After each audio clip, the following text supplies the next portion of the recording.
Bonjour, voici les titres de cette édition. Nous parlerons mode avec Djiby Aïssata Gueye, créateur de la marque Dagswag, qui malgré son handicap se bat pour ne pas faire la manche ou attirer la pitié. Et vous aurez aussi le portrait de Thierno Ndiaye Doss, plus connu sous le nom de Guelwaar, l'une des plus grandes figures du cinéma sénégalais. Tout de suite, le développement.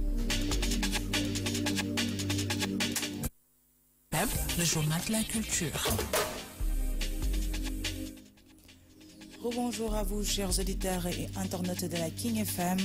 Comme je vous l'annonçais dans les titres, le portrait de ce jour est Thierno Ndiaye Doss, plus connu sous le nom de Guelwaar, l'un des plus grands acteurs sénégalais, avec Angela Béatrice Bass. Portrait du jour, Thierno Ndiaye Doss, plus connu sous le nom de Thierno Ndiaye, est né en 1940 à Kaolack. Très connu du cinéma sénégalais, le comédien Thierno Ndiaye Doss a percé le petit écran sur le tard avec la série Gorgorlou où il incarne le personnage Tafa. Un monstre sacré du cinéma, il n'hésite pas à figurer dans les productions des jeunes réalisateurs comme dans le film de fin d'études de Thomas Diouf, Méga Centre de Dakar 2004, de Camp de Caroy au Guelwaar, de Sembène Ousmane à La France, d'Alain Gomis en passant par Tableau Ferraille et Carmen Gueye et Les Caprices d'un fleuve de Bernard Giraudot, Thierno a toujours su choisir ses rôles avec intelligence. Il donne toute sa prestance et son aura au personnage du marabout dans Black de Pierre Lafargue.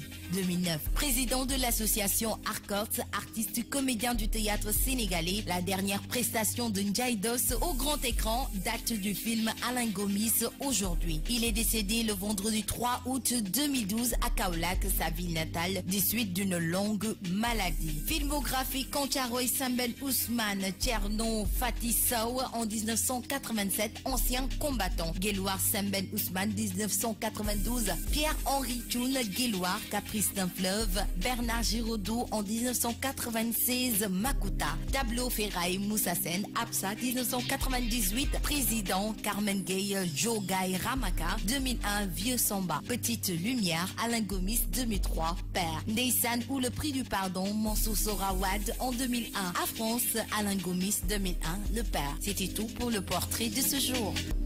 Merci à vous, Angela Béatrice Bass. Parlons art avec Ibrahim Etam, artiste, dessinateur et illusionniste. Le jeune homme décide d'arrêter ses études et de se consacrer sur les dessins, étant donné qu'il n'avait pas les moyens de payer une formation en architecture. Il est au micro de la King FM.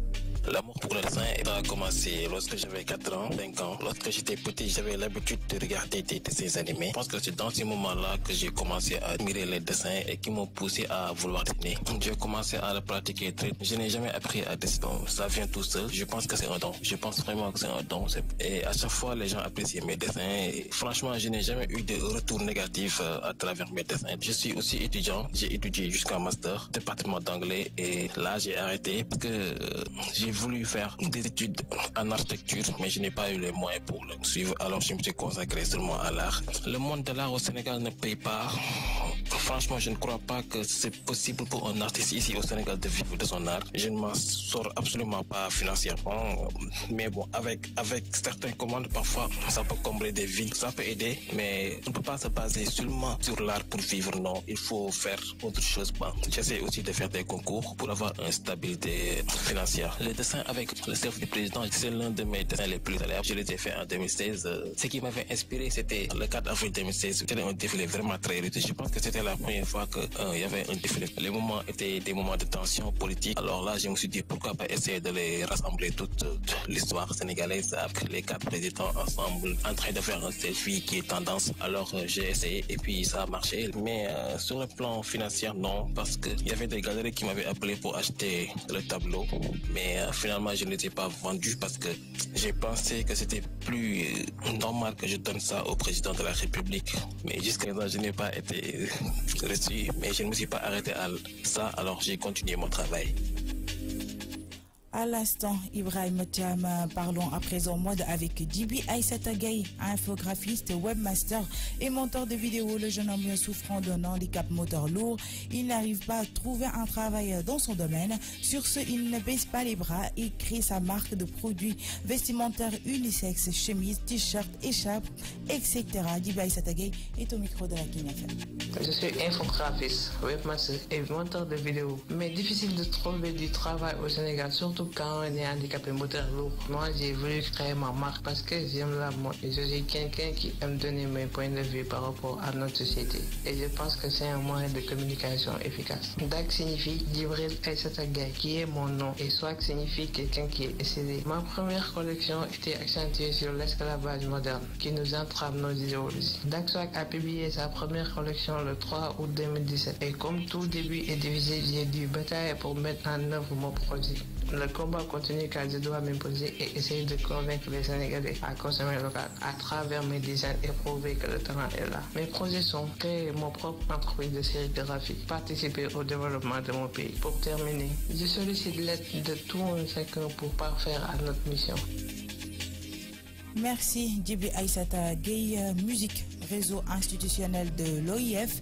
Kumba Sek, invité d'honneur. Ensuite, ce sera au tour de Mapenda Sek qui dédie une chanson à Wally Sek, Ophélie Khadijatou Diatta pour plus de détails.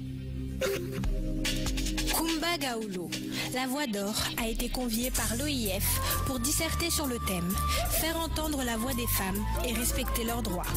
La diva a été choisie pour son expérience en tant qu'ambassadrice de bonne volonté d'institutions onusiennes et aussi pour son vécu en tant qu'artiste. Dans l'optique d'une meilleure approche des questions de développement, ils ont aussi convié leur réseau institutionnel à Paris où du 29 au 30 mai, les sommités de la francophonie plancheront sur des thèmes variés. Kumba Gawlo a été la seule artiste à être conviée à ce banquet intellectuel qui ne regroupera pas moins de 300 profils triés sur le volet. La chanteuse, dont l'expérience est sollicitée, développera son argumentaire aux côtés de la secrétaire générale de l'OIF, Michael Jean, pour qui le choix de cette icône de la musique africaine regroupe sa dimension intellectuelle et sa posture internationale.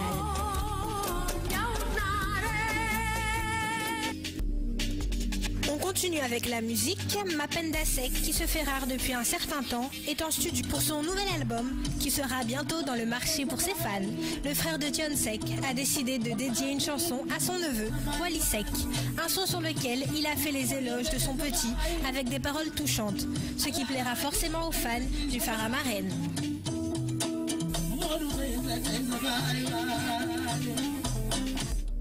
Merci à vous, Ophélie Khadijatou Diatta. Parlons sport. Mendy, je n'avais que cet objectif.